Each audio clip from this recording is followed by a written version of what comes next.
Welcome to Talk Design Podcast, the space where creativity meets conversation. I'm Adrian Ramsey, your host, and as someone deeply entrenched in the world of design, I'm thrilled to introduce you to the minds that inspire me in the hope that they will spark something special within you too. From a design past crafting women's swimwear to pushing the boundaries of performance sportswear, from mountaineering to international yachting, to implementing systematic innovation solutions that transcend boundaries in aerospace industry. My heart remains rooted in architecture, and exploring the emotional tapestry woven by built spaces is my fascination. My journey in design has been what can only be described as a life of design. I want to thank you for lending me your ears. I'm eager to embark on this next episode together. My guest on Talk Design today is Jane Langof. Now, Jane is a Feng Shui expert. Like, she's a consultant. She has 15 plus years experience in this business, and also wrote the book Feng Shui, A Guide for Abundance, to Abundance, sorry. What her customers experience from working with is a home that is full of abundance and harmony. And in this, it's an energy uplift. That's probably as much as I should say about it, because it's her expertise, not mine. Jane, welcome to the show. Thank you so much, Adrian. It's great to be here. Yeah, I'm excited to have you here. I haven't had anybody who has that real depth of knowledge about Feng Shui on the show yet. And I find it a fascinating, it's a cultural thing from thousands and thousands of years. And I find it a really fascinating thing. Years ago, I used to work out of Hong Kong, and the building that I worked out of was called Jardine House. I was going to say, I won't tell you which building it was. It was called Jardine House. And in it, and if you know Hong Kong, it's a high-rise building with round circular windows. Like, all the windows are round circular windows. And anyway, in that building, the company that I worked with had their offices in there. And they were part of a much bigger company. And that much bigger company wasn't doing particularly well. And anyway, all the locals and the local staff, because it was a New Zealand company, said, you should really get your Feng Shui done in this building. Like, you should really get on and get this done. And not in the building in total, but in their offices. Yeah. And they did. And they turned around. This is a big, big company. They turned around a big, big company. And it was that kind of thing was my first real experience of understanding, what it was about. And then I would work with my Chinese counterparts in that building, every time I'd be in Hong Kong.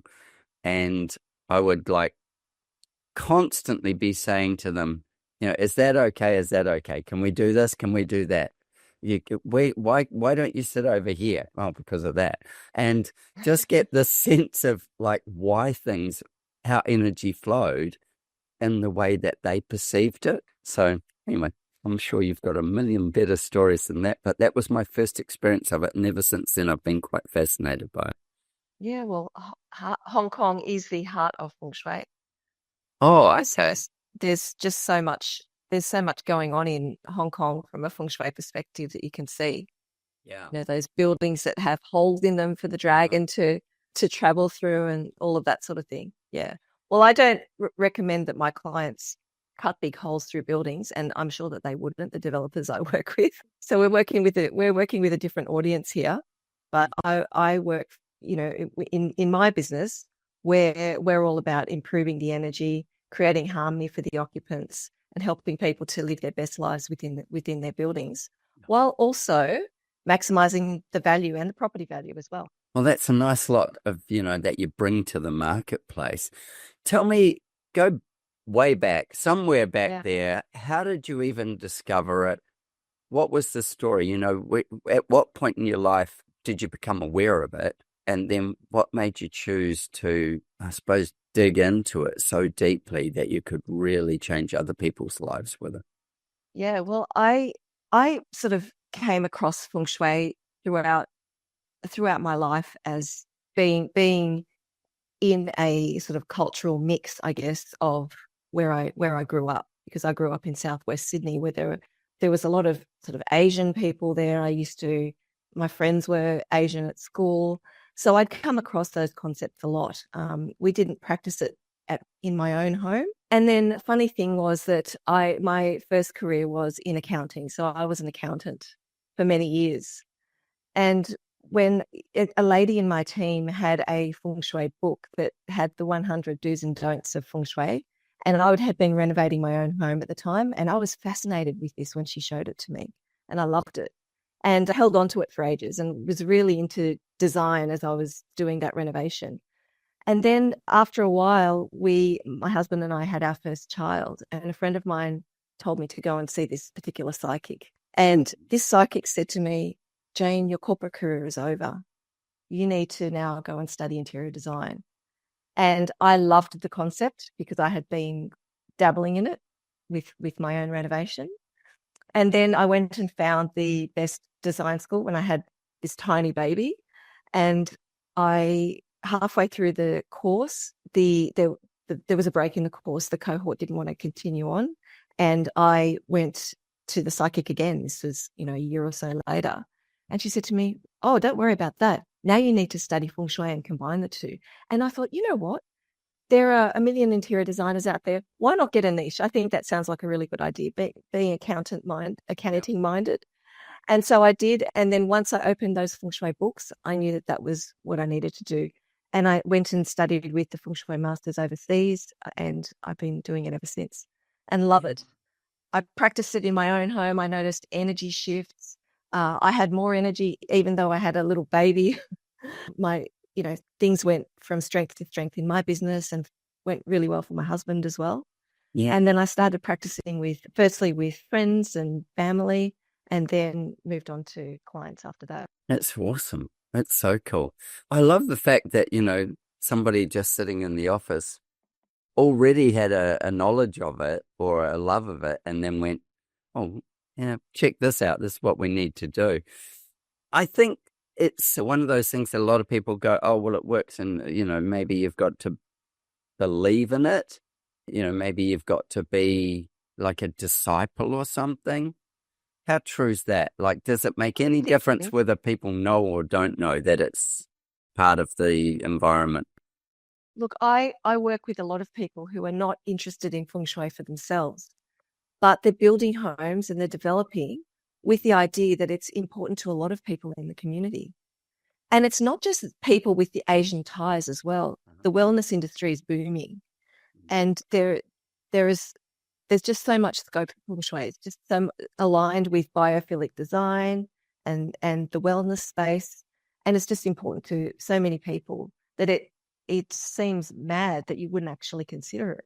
Although a lot of people are just unaware. Yeah, I think that's the thing, isn't it? There's a lot of people who are just unaware. And if you are unaware, maybe you just get the benefit by the fact that the benefit exists. It's like anything that's well designed will have some really practical, common sense pieces to it. And then it will take you on some kind of journey as well, so that you experience it, I suppose. That's this thing. And then when you layer in, like whether it be biophilic design, like you said, or whether it's building biology, around the materiality of the building, you may not recognize, or, Feng Shui into there, you may not recognize that that's the thing. It's the layering effect that makes it work. I know that people have said to me, well, it was developed in the, in the East, and so therefore we're all back to front down under when we're using it. Tell me about that. Yeah, that's a really good point. I do hear about that. Seems to be people's fair point, doesn't it? Oh, it won't work because we're down here and they're up there. Yeah. Not true. Well, Feng Shui is about energy flow. And there are two aspects of Feng Shui that I talk to my clients about, and that is there are the physical aspects, and there's the physical form of a building when you walk in, what you can see, what you can sense with your five senses. And there's also this intangible energy layer. And Feng Shui has been around for thousands of years. Ancient Chinese masters discovered that different patterns of energy affected the human body and mind. And when people were aligned with positive energy, they experienced periods of good fortune. Whereas if they were aligned with negative energy, they experienced periods of misfortune and obstacles. And so from those observations came a defined set of guidelines, rules, systems that form the basis of traditional Feng Shui today.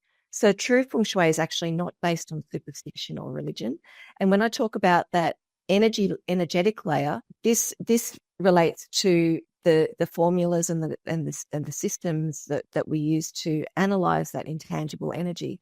And those formulas are the same regardless of whether you're in the southern hemisphere or in the northern hemisphere. But in terms of the physical aspects of the building, you need to, of course, consider the path of the sun and how that affects the energy of a home. And of course, that's going to be flipped when you're considering homes between the southern and northern hemisphere. So I'm always putting more emphasis on those physical aspects of Feng Shui and those physical aspects of design, because Feng Shui should align with the principles of good design, and you should have your living spaces in the areas that are going to attract more of that natural light, and have the bathrooms in the west, for example, where it's a buffer zone to stop your home from getting too hot in summer, things like that, So Feng Shui should make sense. But the problem is that with my industry is that Feng Shui has been hijacked by superstition. Yeah, right. That's when you said that before about it's not a religious or spiritual thing. It's like, it's an energy flow. Well, I guess there are spiritual aspects associated with it, and because of its roots from where it's originated, there are a lot of superstitions that are tied up with Feng Shui, and that's probably where you'd see a lot of that overseas. Yeah. But true Feng Shui is really around energy flow. So with that, do some myth busting for us on what are common things that people go, it's a superstition piece, but there's you must come across it often. This thing, so give us some of the common ones and debate them out. And I don't know if you've seen it, but I've just posted a great reel on Instagram that shows a whole bunch of Chinese tacky objects, lucky objects, I call them. Yeah. From where, like my happy cat. Yeah, the happy cat, golden toads with the spitting out the coins and things like that. You actually don't need them to have good Feng Shui. And I think that's where a lot of designers or people who are design conscious get put off and think, I'm not going to turn my place into a temple or a Chinese restaurant. Yeah, right. Yeah, but Feng Shui is not about that. You can use Feng Shui with any design scheme that you want. It's not Oriental design. I worked with a project manager who was asking his Asian clients whether they wanted a Chinese design or Australian design, and they were saying, "Oh, we want Australian design," thinking that that's what Feng Shui was, but it's not. Yeah. So there's that. There's also, so we don't need the tacky lucky objects. Feng Shui should be aligned with great design. There's also this system that I've seen that's practiced widely, that which is the belief that a home is divided into 9 grids, where every home has the same grid of energy. Like the front door is the career sector, for example. Well, that's too simplistic. That's not how traditional Feng Shui works. So we work with the energy map of a home or a building that's based on the floor plan, the precise orientation of the building, when the place was built, and also the birth dates of the occupants. And so every home is unique and has a unique pattern of energy. And so it's not this fixed grid. Yeah, well, it's interesting. I desperately went, oh, do I still have that on my wall? And I'm looking, I don't. But for years, I had a grid of how you should lay out your desk. What items should sit where on your desk to create better feng shui of your workspace. Well, that system of that grid was brought out to the US in the 70s, and it was just brought out to make feng shui palatable and understandable by Western audiences. Right. But it's not the real deal. It's just a, as you say, a marketing tool. Yeah, but it served its purpose then because it brought feng shui to the masses Yeah. and made it something that people were interested in. Yeah. But the Okay. problem is that if you look on the internet and you search You'll how find to it. feng shui your home, there are so many different conflicting views and different opinions, and it's very confusing. And so So, DIY feng shui is not necessarily the best yeah. to when doing things that are activating energy, like bringing in water features and things like that, that Mm. can amplify energy regardless of whether it's positive or negative. For those situations, it is best to work with a With Feng some. Shui Master. Right. Yeah. Okay. Somebody who actually understands why and how and when that thing's going to be of its most value to you. Something Yes. that I do in my business is I do land whispering, which is like an energetic, but it's practical and also regulation wise and all those things. Like it looks overlays, does all those things. But then it's also about it, feeling the energy out of the land. And so I imagine that you have a similar type thing. If somebody says to you, okay, let's go to this, I don't know, wherever, and tell me where I should position my house. And then there'll be some really practical things that are just like you said, what's the path of the sun? What's the path of the water? Just like, Yeah. Where where's, are the mountains? where's the weight and the energy? Yeah. Yeah. So take me through something like that when somebody says, okay, we've got a bit of a blank canvas here. Bring your genius out and show us where we should position things. Not necessarily show us where we should put our house first. And then beyond that, what you do to kind of pull that together. Well, there are so many different variables that you need to kind of organize them in a hierarchy.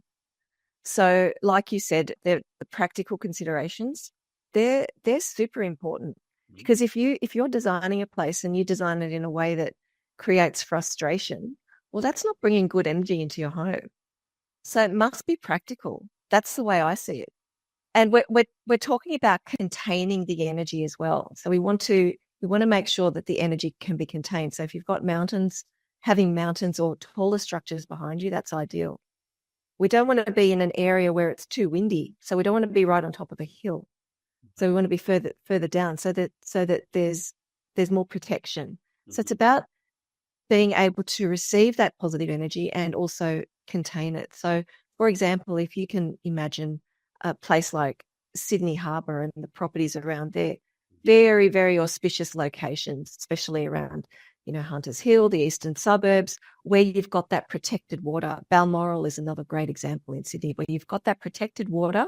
Yeah. You've got the height behind you with the With the hills. landform Yeah. and the hills or the big trees, and then you've got water in front. That's kind of the ideal configuration.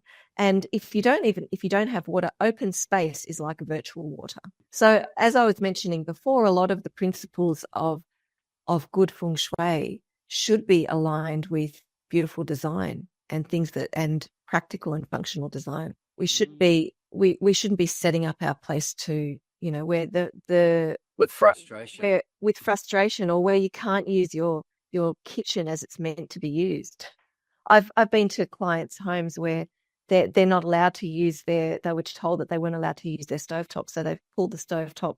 They've pulled a portable stovetop on their island bench and are using that instead. Or they've pulled the fridge out of its cabinetry and stuck it in some Other space. convenient Yeah. inconvenient space, and then don't then feel comfortable to bring friends over because they start asking questions. And that's not living abundantly, is it? A client told me about a friend that was told they weren't allowed to use their kitchen, or their kitchen had bad juju, and they were washing their dishes in buckets in their dining room. So this is the sort of stuff that we're bombarded with. Yeah. And Yeah. and that is what gives feng shui a bad name, and that is why a lot of designers and architects don't want to Avoid. bother of it. Yeah, well, the practicality of it, like it's interesting thing. I had a client quite a few years ago, and she said, "I'm really fascinated by it." She didn't know much about it, about feng shui, and I'm like, "Oh yeah, cool." And I said, so what's your plan? And she said, well, I've got this person I've been introduced to that I'm going to hire. And it made me sort of smile to myself when you said about the accountant nature. And maybe this person was, smarter, just generally smarter than we think. They came in and they did, it was for a renovation. They did this reading on her property and went through and all the rest and said, oh, you can't actually do any of this work this year. You can plan it, but you can't do it. And you can only start it in, I don't know, I can't remember what it was, September. Yeah. The work must start in September and it must be finished by November, whatever it was. And so you can't do that until this year because of the numbers of this year versus this other year and all these pieces. And I'm like, oh, okay, well, that's up to you. I'll do your design.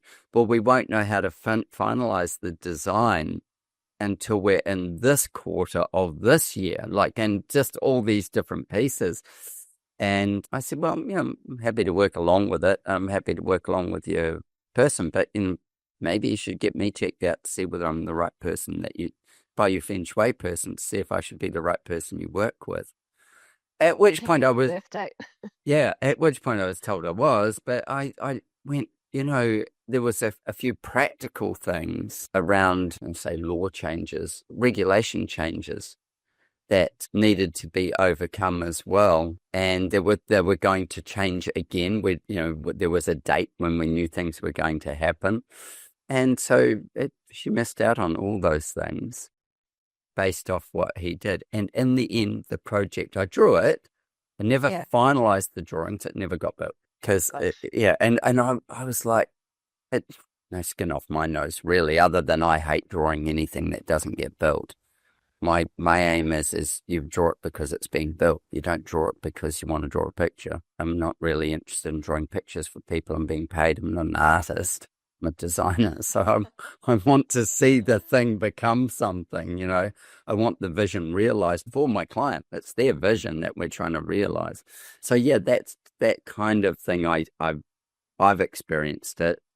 And then I've also, from working in Hong Kong and stuff, experienced so many fun factors of Feng Shui that, we would do something and, it'd be like, oh, no, we need an elephant over there, or we need whatever over there.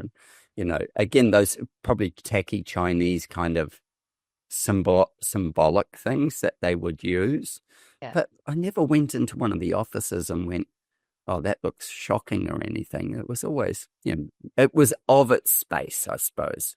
Yeah. Well, you were in Hong Kong, so there's plenty of that. Yeah, there's a symbolic element as well, but you can weave those symbols into a design in a elegant way. Yeah. For example, the number 8 is seen as a lucky number, right? And you can have circular objects or interlocking circles in patterns that can look really beautiful, that give off that lucky symbolism, and that Feng Shui conscious people would recognize, but also look great from a design perspective. And that's the sort of thing that I will advise on, especially when it comes to hospitality venues and in the gaming rooms and right. Yeah, wow. Because you want to create that lucky space to be, so that people will spend more time there in a venue. Yeah, okay. So something that came from that land part of it, as you were saying, when you've got mountains or, coming down off the top of the hill and letting the hill be the weight behind you as such, letting that weight protect you back, I imagine it is. There's a lot of that kind of thing. And then also the channel of wind, where wind comes from. What do you do with that? I've got a project that's got a massive westerly wind that prevails. And it's a miserable wind when it's blowing.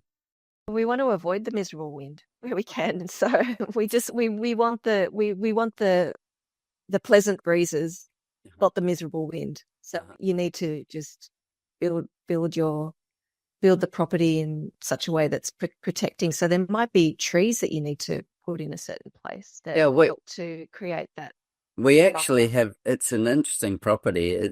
It has a forest to its back. Oh, yeah, So on the nice. southern side, it has a forest. And then the western side is probably, the wind is actually probably somewhat enhanced because it's got to come around the forest. So the forest is beautiful and calm, but you'll see a lot of trees moving in there.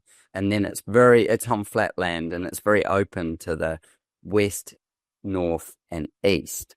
And then this westerly wind comes all the way from the coast. You can't see the coast, but it comes from the coast, prevailing Where is this, Adrian? in Victoria, in Oh, Gippsland in Victoria. And so it comes off by Lakes Entrance and comes through that way. And so I've been working with Philip Johnson, the landscaper, and about how to shape the land flow. I mean, I've got the building as a buffer as well. And we've got some beautiful western views, but I'm using the building as a buffer, and I've worked that out really nicely. And we're using rammed earth, so we've got, big, thick, heavy walls that will really protect them from the wind. But then also, you're working with Philip, and he's saying to me, okay, so if we mound the earth this way, then we've got, 45 meters before that wind will touch down again, or we've got whatever it is in the way we shape the landscape. So what is a flat piece of land around the house will actually start to undulate, especially to move the western wind over the top. So the dynamics of it, so that we will blow it over those pieces. And, in the design phase of it, I've obviously got to, yeah, they have to be careful with it as well. I was going to say I'm in Queensland, so you've got to be very careful with it. But Western sun overheating, and we're using a rammed earth method called sire wall, which is an insulated, reinforced rammed earth. It's stronger than most concrete buildings would ever be. amazing. Love that.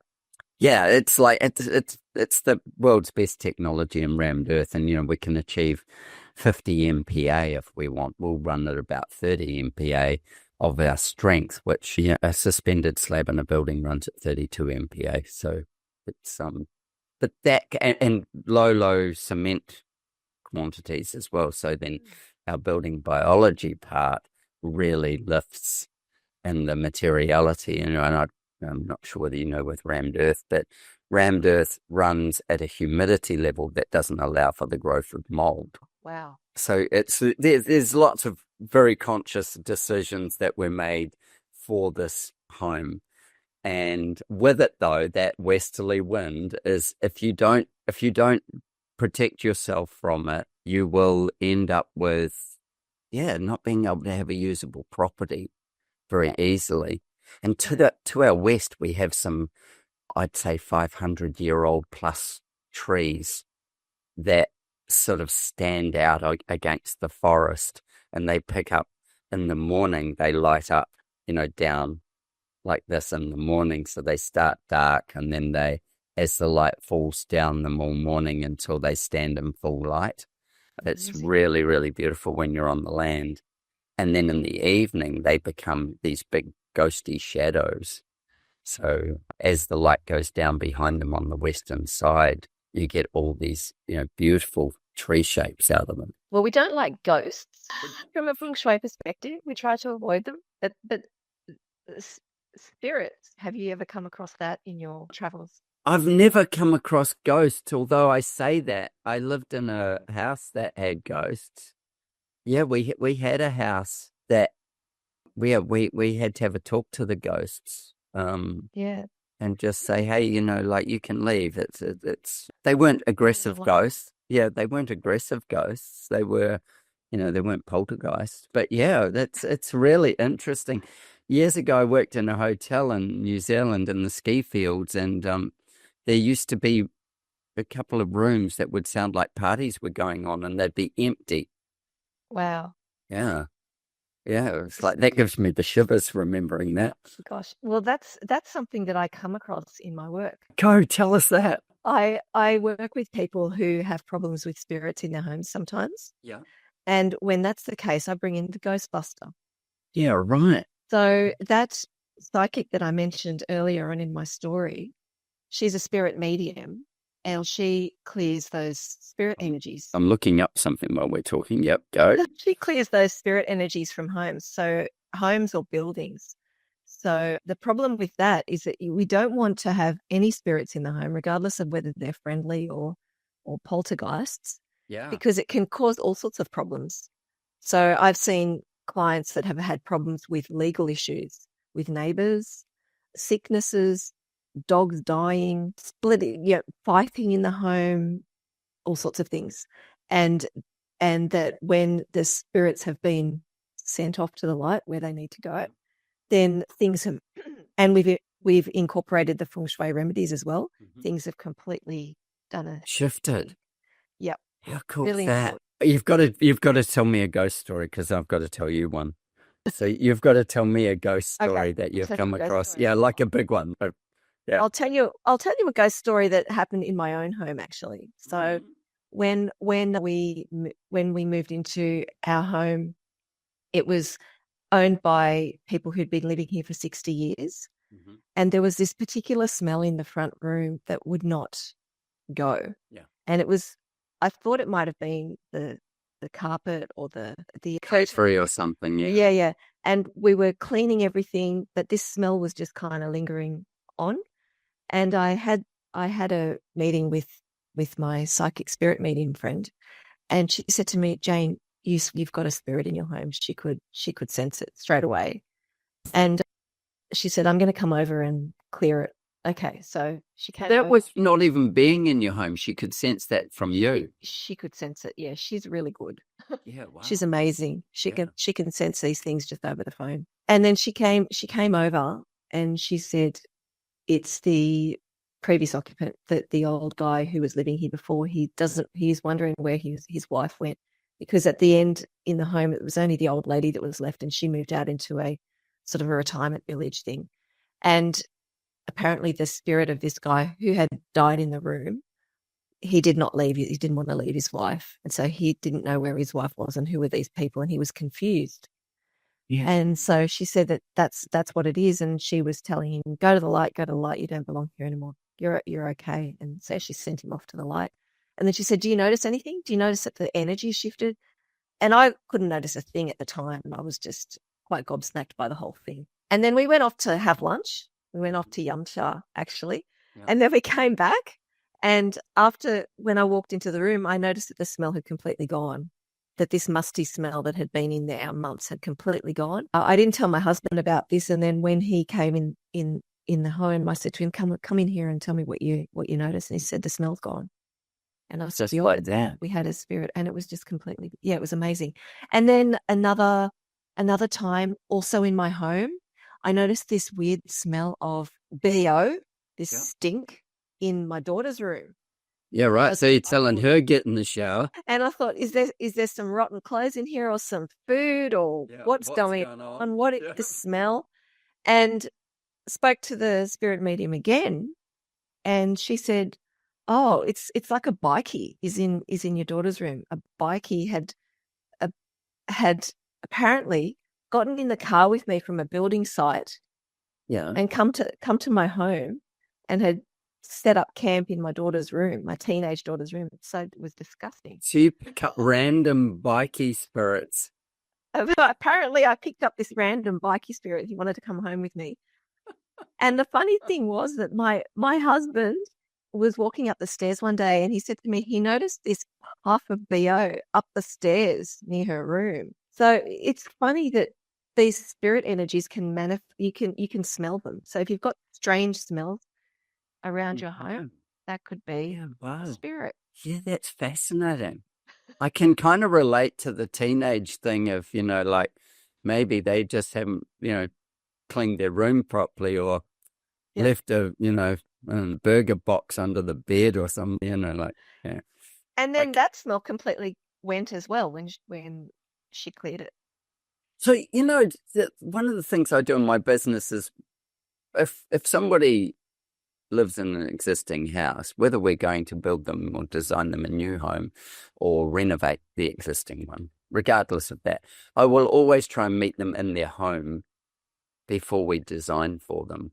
Yeah. Just to get a sense of what doesn't work in their home currently from them and see their reaction, their physicalness in that space, and just gives you a deeper sense of understanding of them. But I'm gonna be asking, you got anything smelly in here? Like I, it's one of the things, like even with land whispering, is smelling it, is smelling the land, is getting the scent of the land, especially from morning through to the heat of the day, or even in rain, what's that land, what's the smell that it gives you? Because it's one of our senses, and Absolutely. it's one of our survival senses. So, like, how do you understand it, I suppose, is the better thing.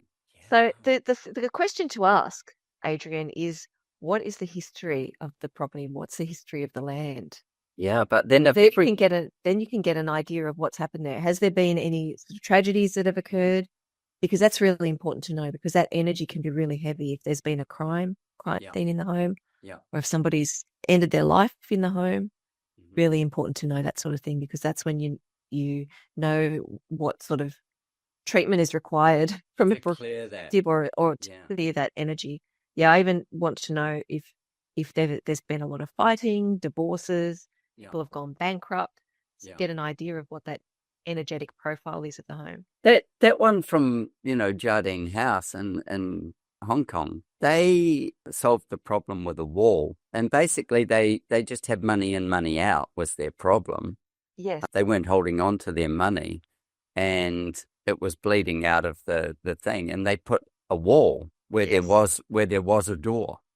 They walled over the door Yep. essentially, and shifted the door to another space because you still needed, but they stopped a flow of circulation by doing that and gave it a positive flow of circulation. Yeah. So the ideal is that especially at a front entrance, you don't want the front door in direct alignment with the back door, Yeah. because that indicates an energy leakage. So if you're designing a space from scratch, it's ideal to have a foyer where you welcome that energy in from the front, and then the energy is contained, and then it should meander through the property rather than move too quickly in straight lines. Yeah, right. Yeah, give it a journey. Send it, That's right. send it around.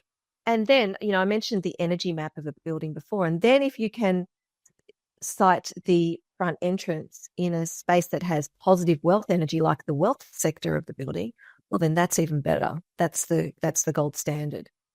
Not always possible, but when you analyze that energy map, if you can put certain key spaces in those areas that have that prosperous energy, or the best energy for harmony, health, and relationships, where for a bedroom, for example, that's great. But it also must be practical as well. So if the wealth sector is in an area that's where the toilet is, well, you can't really do much about that. Wealth going down the toilet. You can only do the best with what you've got. So it's about the way I practice is it's about maximizing the energy of what you have, Yep. minimizing the negative influences, but making sure that it's practical, functional, and suits the aesthetic of the occupants, and is, of course, beautiful. Yeah, cool. I've got another one to ask you about then. Yep. I'm doing this job and it's for a studio. So it says, when I say studio, it's a commercial project, and it is a studio, photography, content, all kinds of things like that. And so the toilet is right in the middle of the build. Well, not quite right in the middle. It's at the back edge, but against a big concrete slab wall, and it's a horrible commercial, like building, in the sense of where this toilet's positioned. And I'm like, oh, you're working with what you've got. I'm not going to shift it. And so the humorist in me has made, we're calling the room the gold bar. And when you open the door to this room, it will be golden. The room inside will be all golden. It's a fully contained room. It's got a fan, so we're going to be using, golden tiles and all these things. And it will say the gold bar outside as well, which is, as I say, it's the humorist in me just playing with the fun of the space. That's funny. So It might have shocking feng shui.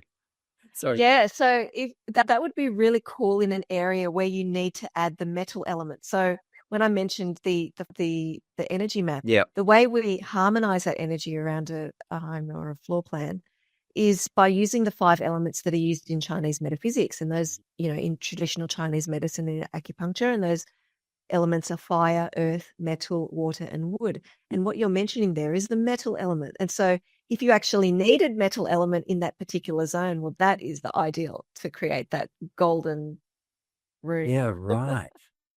Right. Yeah, so it's fascinating, when you start to unlock actual kind of things, that the practical sense of it, the practical sense of how you can better align energy.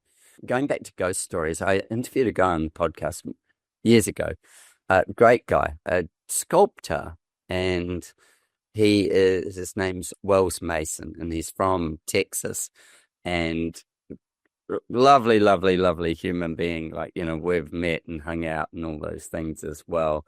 And he was telling me he's owned various buildings in his life, but one of them in particular, he used to live in Marfa, Texas, which Marfa is, the home of Donald Judd and people like that, these quite famous artists that created it. And there he owned the brothel. And now it wasn't a brothel still, it had been the brothel back in Western days. And he said the energy that built, he renovated it into a new building, but he said the energy of that brothel was like something that was really interesting, the embodied energy in there. Oh, yeah. Yeah, you can imagine you saying, oh, well, what about things? And so Wells is very in tune, and maybe that's because he's an artist, or part of that, maybe that informs his artwork really well.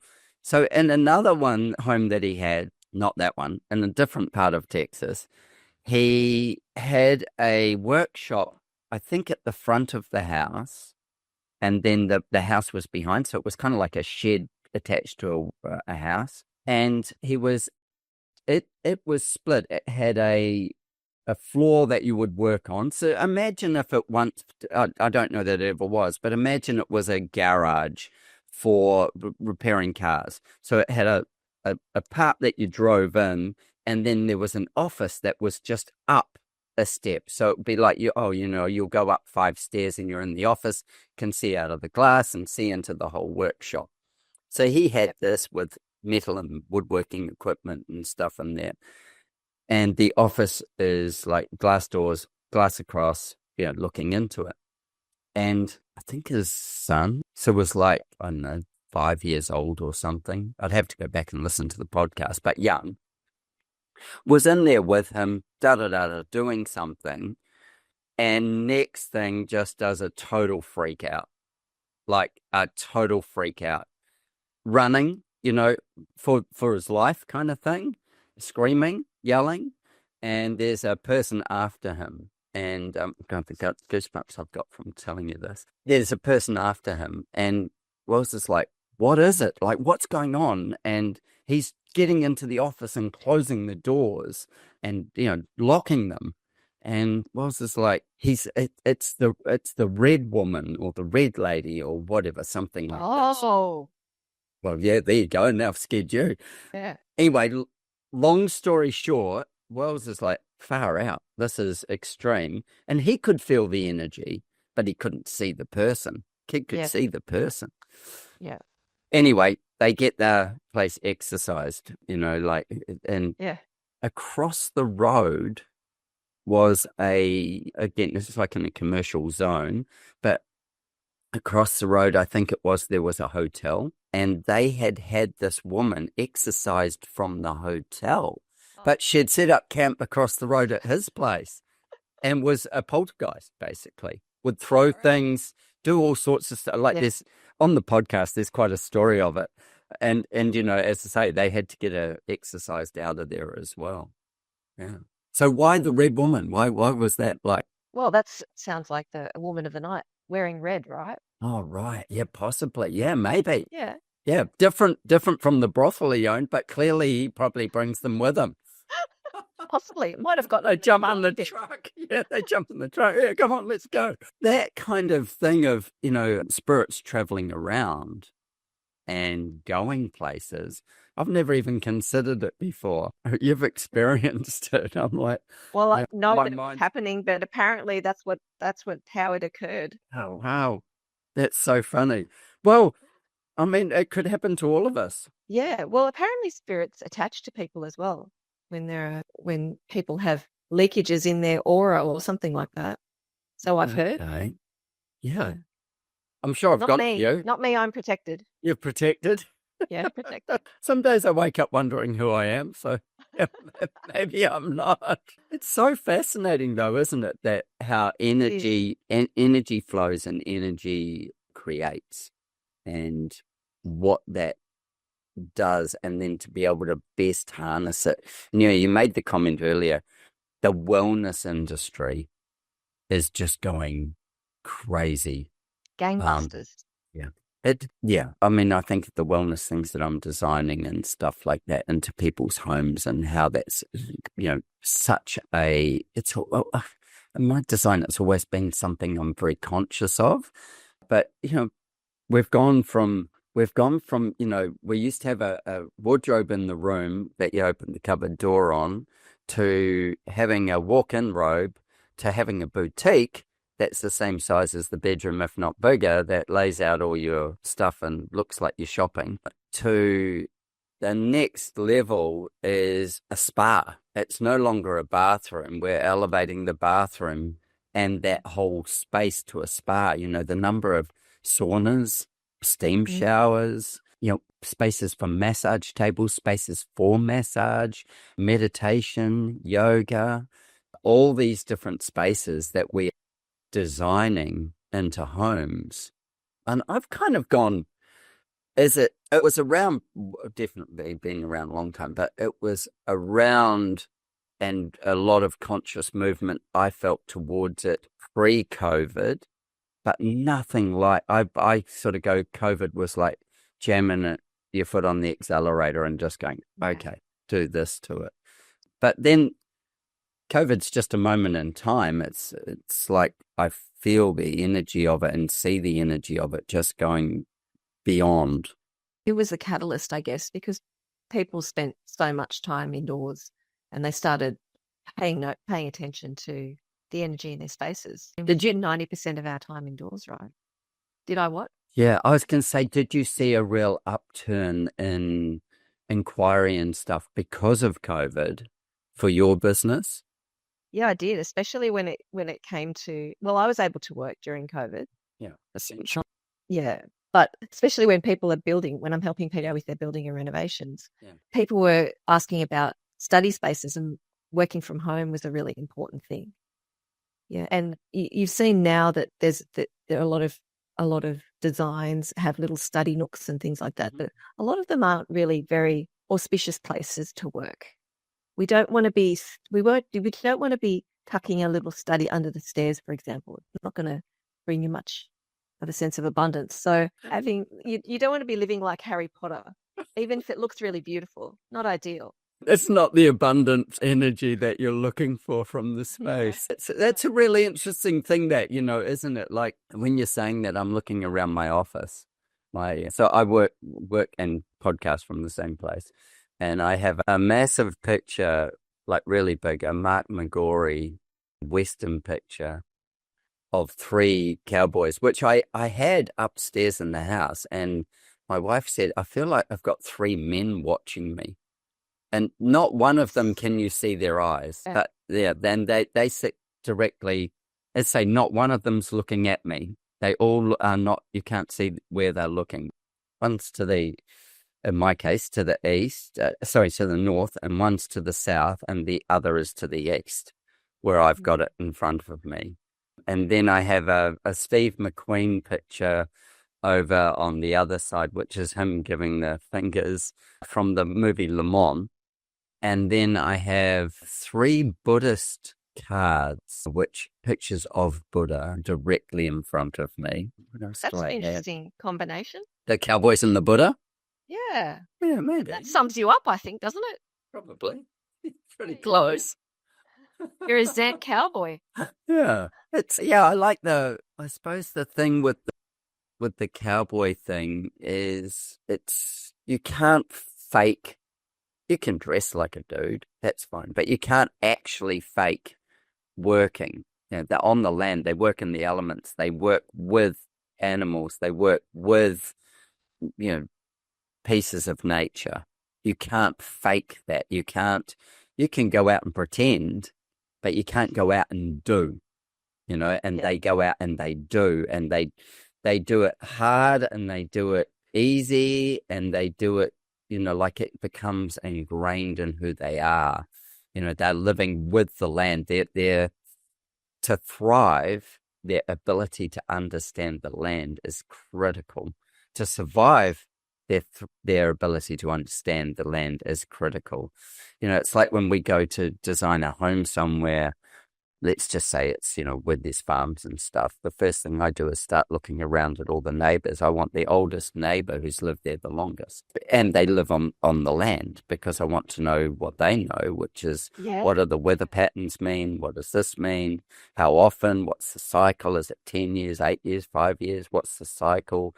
What could we expect? Because those primary producing, the good ones, the primary producing ones, they have to work with the seasons. They don't manufacture any of that. They work with what comes. Yes. And so that part of it that's one of the things about cowboy nature, and that sort of code of you can't beat the land. It's like being a surfer or a sailor. I'm a surfer as well. You can play on the wave, but you cannot beat the wave. The wave will be the wave regardless. Yes. It's got no regard for you. It's not there for you, and it doesn't mind you being there, but it's not there for you. It didn't make itself for you. It's nothing to do with you. You're just enjoying it. So that kind of, its energy goes with you or without you. It doesn't really matter to it. You're inconsequential. And so that kind of part of it, again, if you're doing something that's by the coast and people who sail in that area would be a great example, not powerboating so much, but sailing in that area. They will tell you this happens, then this happens, then this happens, then this happens, then throughout the seasons, all those things. As a surfer, I can tell you that will happen now. This is what we'll expect next. This is when this happens. Then we'll get these, like just an understanding from 20 years of having a local surf spot. So it's those pieces that they're my kind of piece with it. The thing is the Buddhist thing is karma. It's all in your head. Yeah. Everything is your own doing. And you cannot live without suffering. There's no growth without suffering. Yes. Suffering is part of what we do. We need up and down to get dimension and rhythm and understanding. Yin and yang. Yeah, exactly. It's exactly the same. Yeah, the yin and the yang. You can't live with one. You've got to live with both. Yes. When you try and pull them to I just want this one, it's like, it doesn't work that way. This one becomes the other one when you do that. They'll swap spaces on you, so, and that's a human condition, isn't it? Like, is trying to constantly find comfort, I suppose because growth or discomfort requires growth, one or the other. Yes, that's right. That's right. So you've got to start to become comfortable with being uncomfortable. Yeah. But then in a home, this is a really interesting thing, and I was listening to something the other day in a sales process, if there isn't a level of friction, then the value isn't as high. Yep. It's too easy because it hasn't demanded anything back of you to participate in the sales process. So then when there is a level, the friction doesn't have to be uncomfortable. It just has to be there so that there's a process that, and as that process is, if it's curated well, it adds value to the outcome that the person purchases. In homes, I would say might be wrong. Most people just want it to be easier. They just want to do less. They want it to be not necessarily simpler, probably more complex, but their input less. They want to be able to just And I go, so there's a piece in that about, I'm trying to encapsulate, a great example would be a big, big view. And a big view without a viewpoint is just a big view. But when you start to divide it into viewpoints, so, oh, this is something that is of interest in that view, then it becomes more valuable. So the big, big view is great.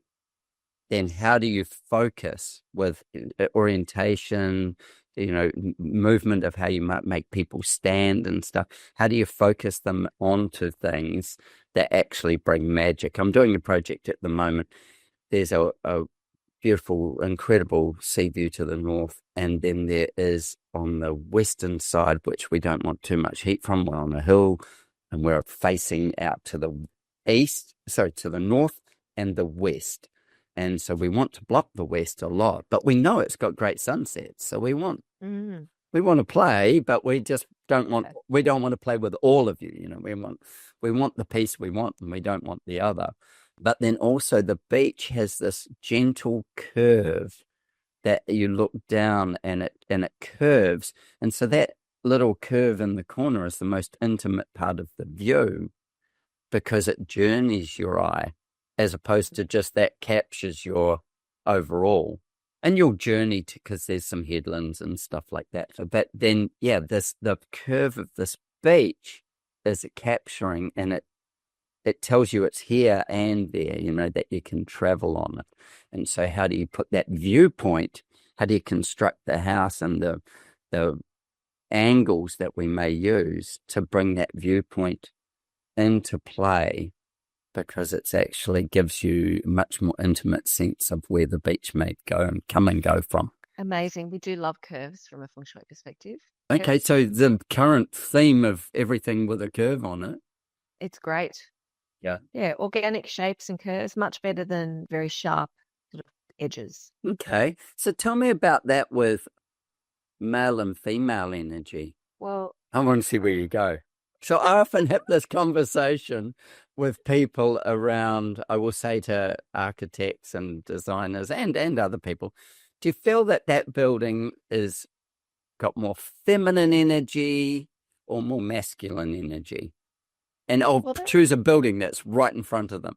Oh gosh, well there are curved buildings that have masculine looking energy as well, right?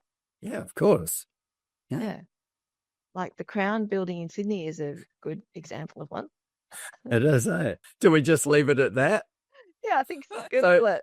I was about to say, so for all our American listeners, Google it. Yeah, and you'll see what Jane's referring to.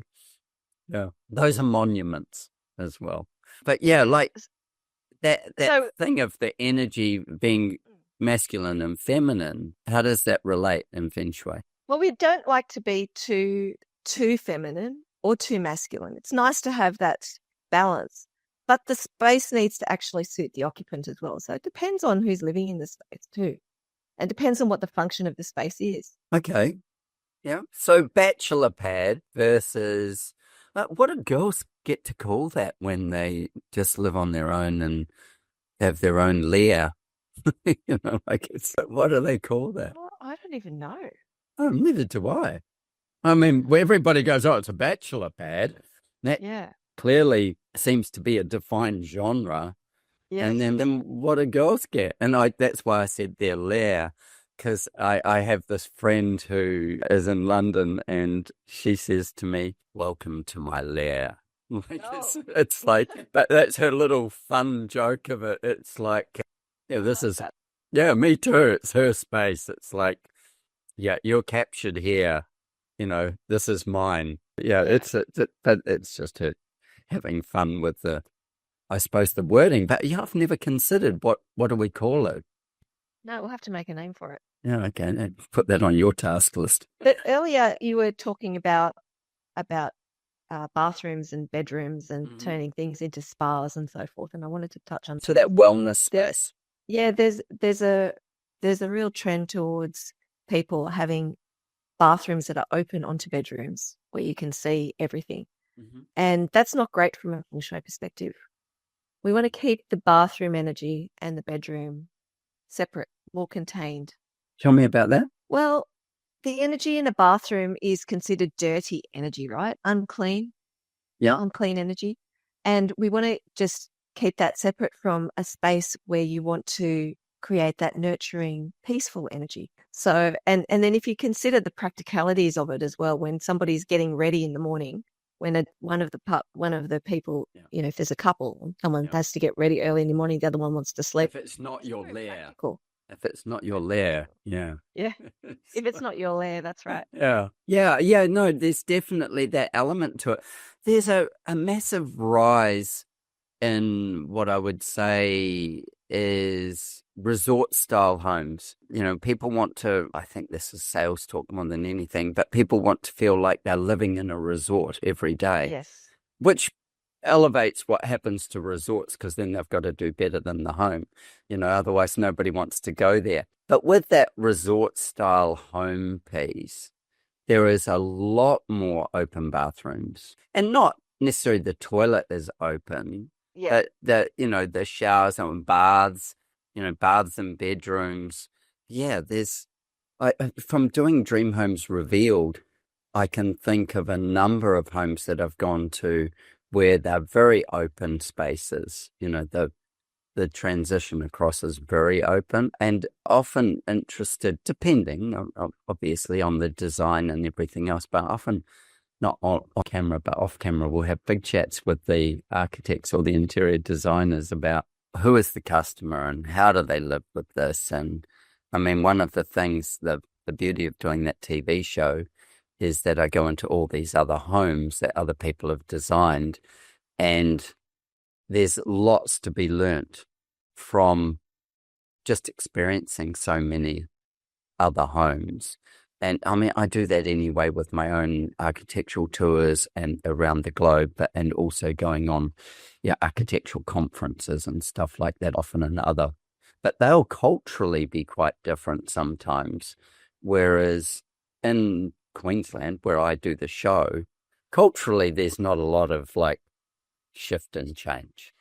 I'm not culturally seeing massive shifts. Maybe across Australia you would see more, but yeah, interesting.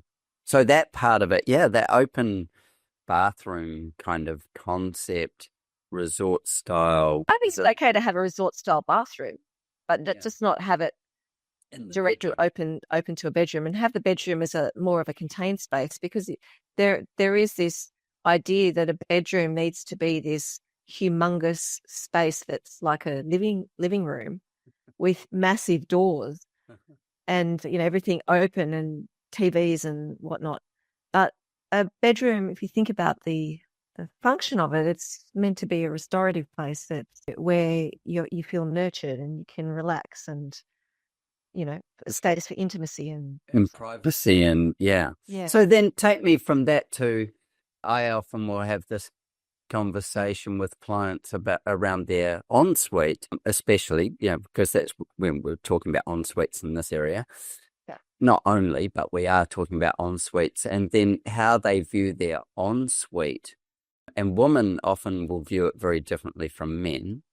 And with that, I know that if I was to look at patterns, because I have another thing that I do called the emotional floor plan. And with the emotional floor plan, the number of women who will say to me, I do want a bath, and I want that. They basically want to be able to have a bath with the door closed. They don't want to be in a small room. They want to be in a room that does have an outlook. They want privacy still, but they also want seclusion. They don't want other people in the space. They really want to relax. They want that very restorative. It's like, how do I bring down all the emotion down and float away, basically? Sort of, it's like a cleansing, but not just a scrub my skin cleansing. It's a cleansing of the calming of the mind and the calming of the demands and stuff like that. Yeah, fantastic. I'm a big fan of baths. And soaking in them. Yeah, and I get the same with showers as well. We often will try and position, if we've got a really good view, the shower to take in that view as well. And the reason being that if we can get natural air and light onto people from a shower as well, like this isn't necessarily always the case that we can do it, but if we can position a shower that has an outlook and opens to the east, and with most people showering in the morning, opens to the east so that you can get that early morning light on your body as well as feel the breeze, so the actual natural airflow as well. Yeah, we'll do it, because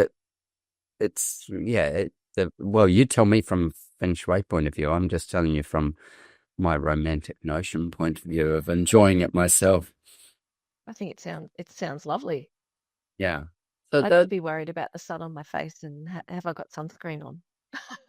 That early morning light, you don't need to worry with that. It's never going to be strong enough. Oh, well, I mean, in Queensland here, it's up at 4:30, so it does depend what time you get up.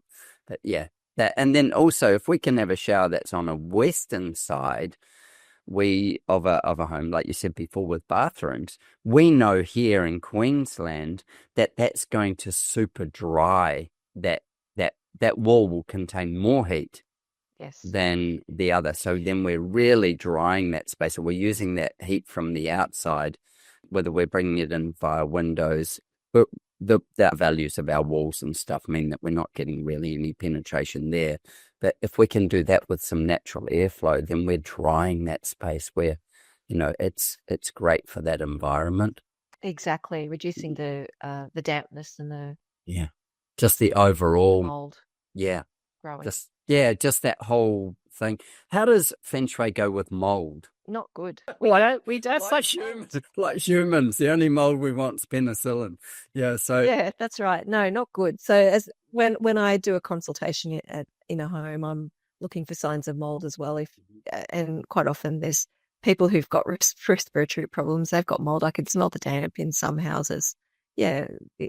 The health of the home, like you mentioned, building biology a couple of times. The health of the home is really important. Making sure the electromagnetic fields are not impacting people while they're sleeping, super important as well. You want to know what's on the other side of your bedhead wall to make sure that you're not impacted by those high electromagnetic fields that could come from a meter box, which is something. Or just running a wire behind the bedhead. Or a wire. Don't do that either, or don't have a multi-plug sitting underneath the bed at the top so that you can run devices on both sides. Wire them separately.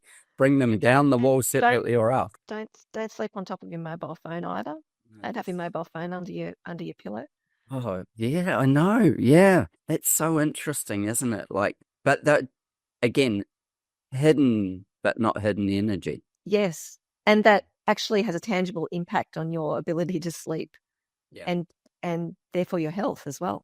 So we want to avoid active objects and too much electrical equipment in bedrooms. Yeah, okay. What about lighting? Just in general, multiple sources of lighting are good. Yeah. We don't want a home to look like a car park. Yeah, right. Just with rows of downlights. So nice to have a mix of lighting with some pendants and some lamps. Warmer lighting is better than, we don't want that sort of horrible, cold, fluorescent sort of look. Yeah. Yeah, okay. And natural light, of course. Natural light is king. But not too much that it becomes glare. Well, this is an interesting piece of conversation, that little bit in itself. And that I was having I can't remember whose podcast somebody I podcasted with just recently. And we were discussing the difference between daylighting and sunlighting. And just like you just said, is about daylighting. Sunlighting is direct, it comes in, bright on the floor, bright on the bench, whatever, creates highly reflective surfaces of things. And we want elements of both in a home, of sunlighting and daylighting. But daylighting, where we can bring in, say, sun from certain other places, or not from other places, sun that doesn't directly fall into the house. So it brings light in. I'm just doing a project where we want to be able to capture deep in the house some daylighting, and I'm going to capture it from the west. So I don't want any of it to be direct, but I also know that sometimes that wall will present itself as golden reds and yellows and stuff, that light's going to wash down, but you won't get any direct light from it. Yeah. So, and that's one of the things about being able to model and shift and check and see every moment and see what we'll do and what the angles need to be to make it work. But that, again, it's that daylighting effect. So then people's circadian rhythms start to work with it because it's part of their, they're not separated from nature as much. And I'm sure there's feng shui things that just back into all that. Yeah, absolutely. Except for when people just turn on lights in the middle of the night anyway and ruin everything. We've all got one of those people. Sometimes it's me. Or get the blue light off their phone when Yeah. that's impacting their melatonin levels and all that. All those things. Yeah. Yeah. So with feng shui like this, there's so much that is, I suppose, shifts in the fact, like you just said, like blue light from the phone.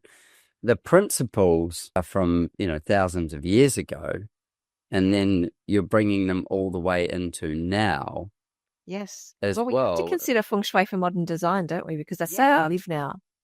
Yeah, absolutely. That's how we live now. I mean, there are so many things that clutter, for example, did not exist 5,000 years ago when feng shui first originated, right? Yep. But now it's just overtaking everybody's homes. Because people keep buying rubbish. Yeah, and it's causing energy blockages. And it's one of the biggest impediments to having good feng shui in a home is clutter. Right. If there's one big takeaway that people can get from this episode, it's clear your clutter. And even though it's not a principle of traditional feng shui design, it is like public enemy number one of feng shui. Yeah, right. So Marie Kondo to the forefront. Does it bring me joy? No. Yes, does it bring me joy? Very important. But rolling up your undies and sort of neatly packaging them, it's not something that I've got time to do. Yeah. Oh, that's for the, for some of the obsessed or the people that my daughter does it. She's like, don't fold my washing for me. I like it done a certain way. And that's probably just a little bit of her, I suppose, nature of who she is. I'm a very habitual person. People say to me, I've lost my car keys. I can't imagine how you could lose your car keys because I have these very habitual things. I'd put it here. It would be one of three places. Yeah, that's so good. It's very rare that I would ever lose anything that would mean I'd lose a bit of paper, but I wouldn't lose my car keys or I wouldn't lose my things that bring me the opportunity to travel or to do things to function. Yeah. But that's just being habitual. And that's very efficient. Yeah, well, otherwise my brain's a bit of a scrambled egg anyway, so it would be it'd be a scrambled egg with shell in it. It wouldn't work well. So tell me what you think is going to happen with Feng Shui in the next, say, 10 years. What do you see developing with it? So you're taking a really ancient set of principles that people are living either with or without. Yes. Regardless, they're living with it. Yes, that's right. It's whether for everybody, regardless of whatever you think about it. That's it. Whether it's conscious or unconscious, and whether you've made a decision or not, you are living with that energy. So tell me sort of like what you see for the next 10 years of people's understanding, especially because we do have this personal wellness and nurturing kind of the rise of, I would say, feminine energy that's happened over the last 20 years. Yes, but is more pronounced now. We've actually just moved into a 20-year cycle since 2024. Also, tell me more. Okay, in Feng Shui, we work in 20-year cycles. Yep. And in 2024, we moved into this Feng Shui cycle that is all about the middle-aged woman. And I don't know. Because there's so many of them? I don't know if you've noticed, but there's been so much talk in the media about menopause, perimenopause. Yeah. Just we were talking about it last night at dinner. Yeah. There you go. Middle-aged women just speaking out more and taking over in terms of media. So it's something that's really important. So that's where, the wellness industry is just going to boom even more. So where Feng Shui is going to go, I just see people gaining more awareness of and and sort of understanding that Feng Shui is not about that superstition, not about the lucky objects, and learning about what real Feng Shui is. So I'm all about getting real Feng Shui out there to mainstream audiences, because now it's probably still a little bit niche, but misunderstood in a lot of ways. So it's about clearing, with the ability to send messages through social media and things like that, then more people can actually realize what true Feng Shui is about and how it should be aligned with beautiful design, how it supports your wellness and can help you to create a place that radiates abundance. And I can see it being used more in homes that are being built and renovated. I mean, now I've got my signage up on construction sites, and you would never have seen that before. Yeah, right. Yeah, and some of the developers that I work with want people to know that Feng Shui has been considered in their design process. Yeah. Because I want to make sure that those who are interested in Feng Shui, either those with Asian ties or those who want it for their own wellness and their own family, are going to be interested in that home when it comes time to sell. And even then to live in it before it's sold. Absolutely. For their own well-being. Yeah. Yeah. For their own well-being. Yeah, that's fascinating. What's AI going to have? What effect is it going to have on Feng Shui? That's a really good question. It's one I've got no idea of an answer for. I guess there's going to be programs that are going to pump out answers to your questions. Mm-hmm. I mean, on my website, I have a Jane AI tool. Do you? Well, you can ask me questions. Okay. Yeah. Cool. And you've programmed the AI with your answers. I've uploaded things like my book. Yeah. And other research and things that I've spoken, a podcast episode, articles that I've written. So theoretically, it should answer like me, but it's not the same. Obviously, not the same. There's possibly a bit of creative license in there from the AI. Yeah, but you can temper that. Yeah, which is it's a pretty fascinating use of it. As you say, you're almost creating the AI agent, I suppose, of yourself by giving it information as you're learning information, or your historic information, and then that's cool. It's really cool. It's never as good as a person. But it's not going to create the same human connection, is it? Absolutely not. That's the difference. It's not going to. There's something that I always try to make a big point of with architecture and interior design. I mean, architecture, I think they're intrinsically linked, and actually landscape is as well, but let's just go to architecture. The only way a building travels is in photography, that's the only way the building travels, or in memory, because you've been to it. And when you've been to it, the difference between the photography is a record of history. So you can't photograph the future. You can only photograph what's the past. And it's the past the minute you photographed it, that kind of thing.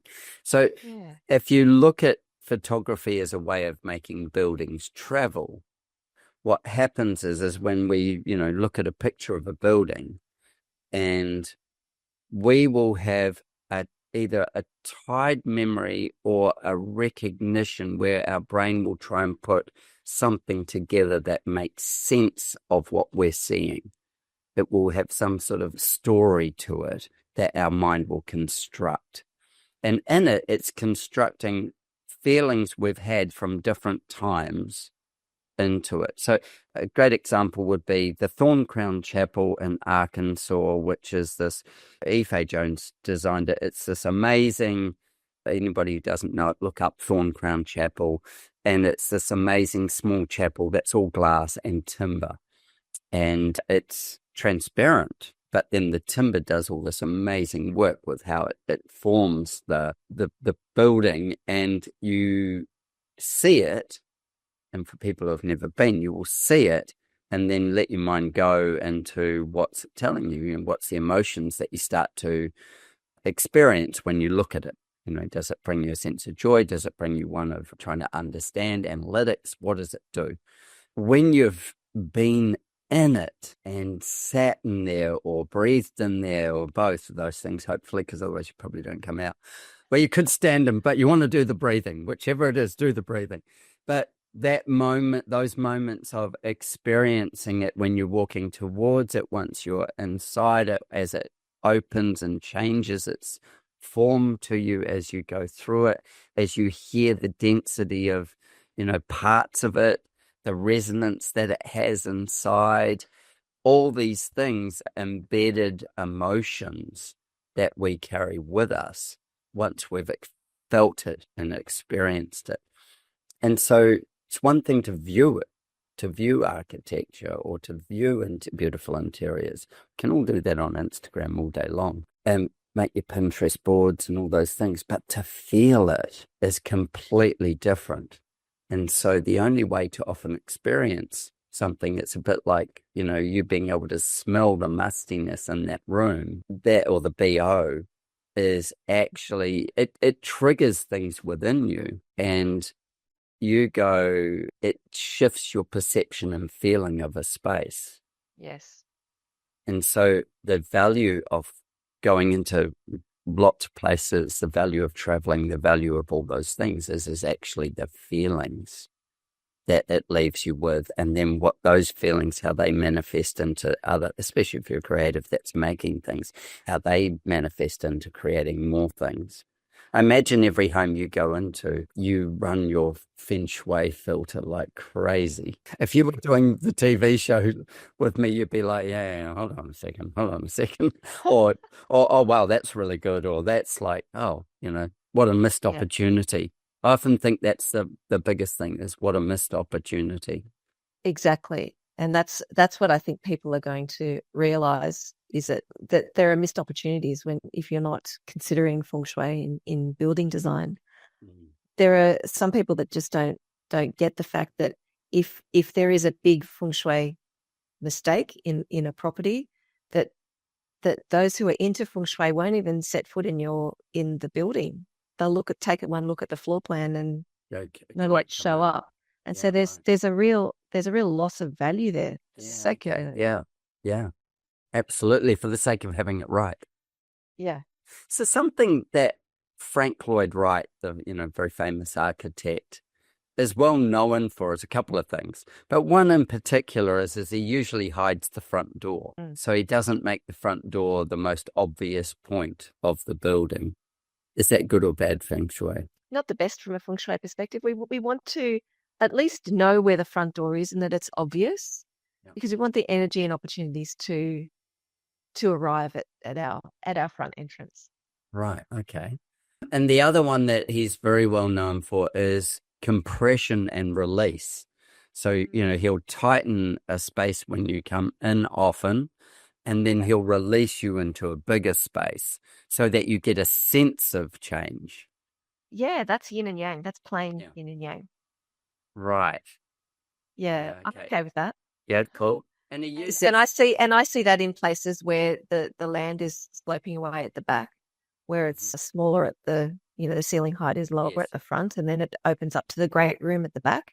Yeah, that's a really beautiful use of the space.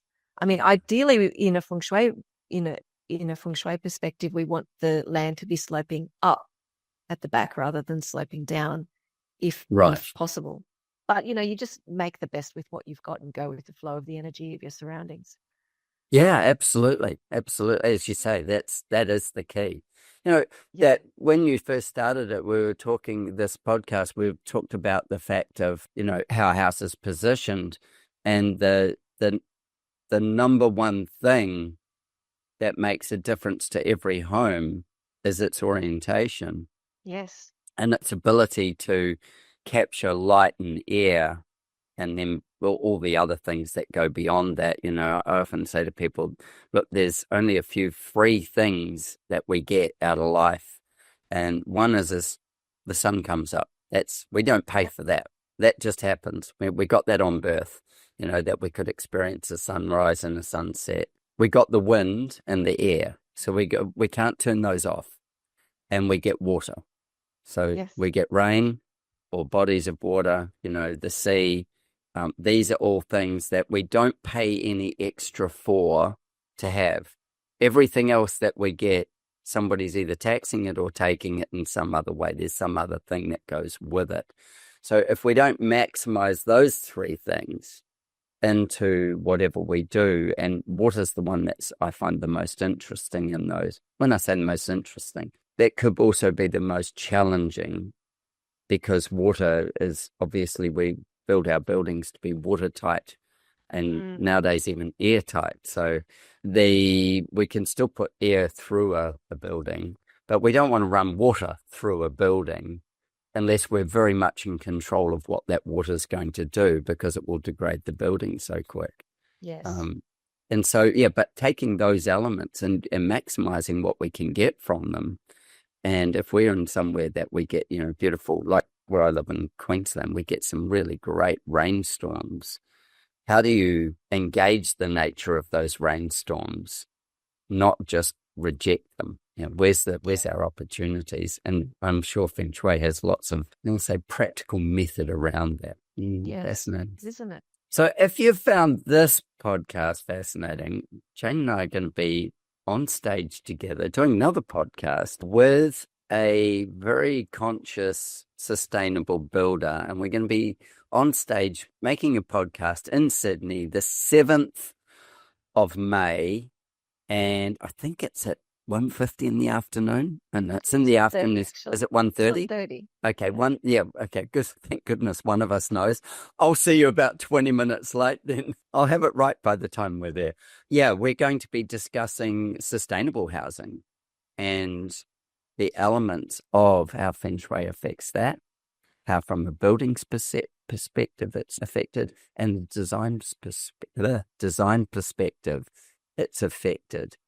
And there's going to be an audience. So if you're in the Sydney area, or if you're in the Australian area, or if you just happen to be traveling and you think this would be something that you'd be fascinated to come and join in and heckle us from the audience, or just ask us beautiful questions, we'll be there to answer them. And we will be recording our conversation around the differences of the challenges that sustainability brings, and also how sustainability makes our lives better. And certainly from Feng Shui's sort of perspective, having an understanding of that does that straight away.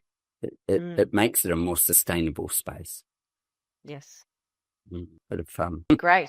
Come and join us. Yeah, come and see us in Sydney. And in the meantime, if you want to know more, by all means, we're going to post all Jane's social things, bits and pieces, how to get in touch with her, go and play with her AI on her website, and see what it tells you. It should probably tell you ultimately, if you ask too many questions, book an appointment.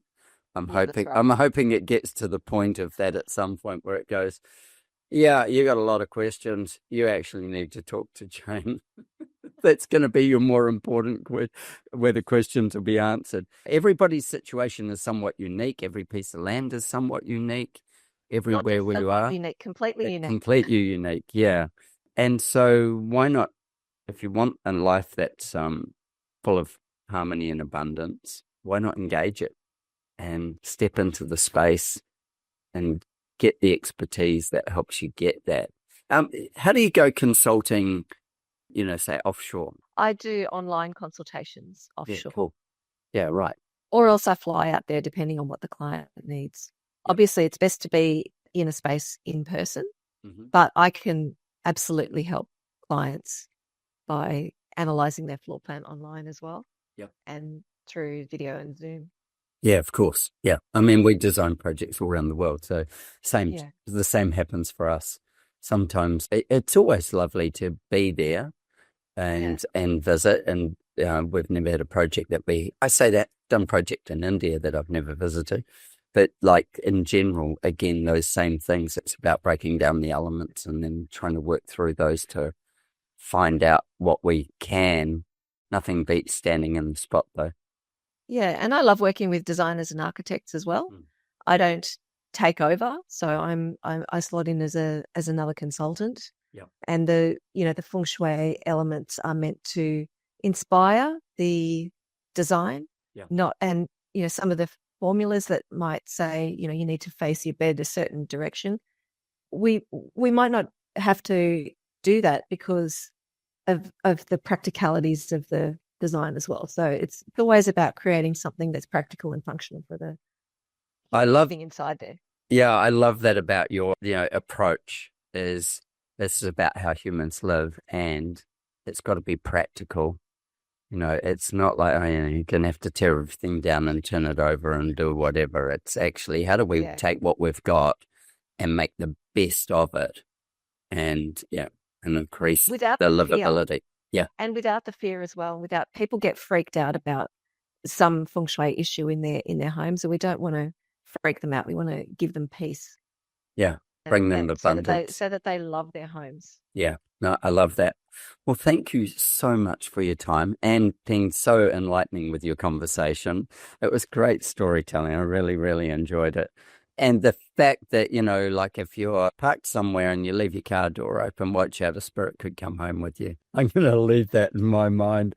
I think that's so funny. Well, I think it's so real as well, but it's something I'd never really considered until this morning. And every time I go into a smelly teenager's bedroom, I'm going to be looking for the bikie. Jane, thank you so much for your time. Really, really appreciate it. You're so welcome. Great to be here. Thank you for tuning into our conversation. I hope it left you both informed and inspired. Don't forget to subscribe wherever you listen. And please don't hesitate to share your design thoughts with me. It's always a joy to hear from you. If you're like me and crave a deeper dive into design thinking, coupled with a love for travel and adventure, consider one of my architectural adventures. Join me and some of my wonderful design friends and embark on a journey of a lifetime. Apply for an unforgettable design experience at adrianramsey.com. With our clients spanning the globe, I firmly believe behind every great project are great people. If you're a great person and seeking to turn your dream into a reality, I'd be honored to design your home with you. Why not join the ranks of our exceptional clients? And let's make your heart sing. Reach out to me at studio@ardesignhouse.com. That's studio@ardesignhouse.com. And let's get a conversation going and make your heart sing.